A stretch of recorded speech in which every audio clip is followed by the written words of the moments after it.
La rupture conventionnelle est un mode de rupture du contrat de travail à durée indéterminée, régulièrement utilisé dans le secteur privé.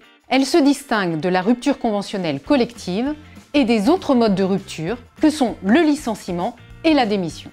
La rupture conventionnelle est une rupture amiable entre l'employeur et le salarié, qui garde cependant la possibilité de la contester dans certaines conditions.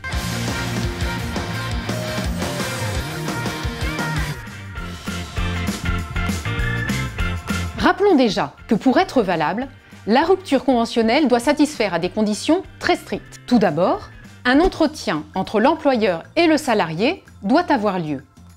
En cas d'accord, le contrat est ensuite rédigé. Il doit prévoir une indemnisation pour le salarié, dont le montant ne peut être inférieur à celui de l'indemnité légale de licenciement. Chaque partie, c'est-à-dire l'employeur et le salarié, dispose, après la signature du contrat, d'un délai de rétractation de 15 jours.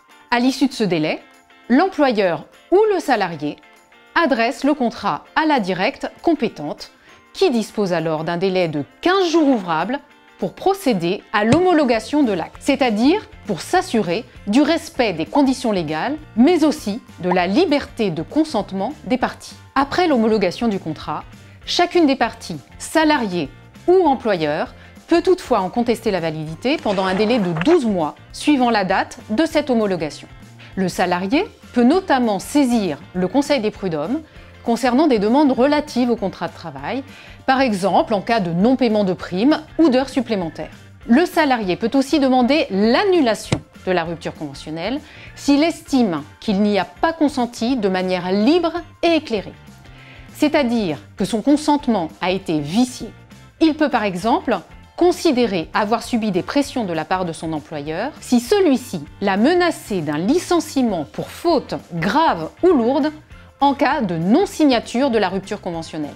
Si le salarié démontre que son consentement a été vicié, que ce soit par dol, ce qui suppose des manœuvres de l'employeur visant à tromper le salarié avec la volonté de lui nuire, ou si c'est suite à une erreur ou encore à des violences physiques ou morales, le Conseil des prud'hommes peut prononcer la nullité de la rupture conventionnelle et la requalifier en licenciement sans cause réelle et sérieuse.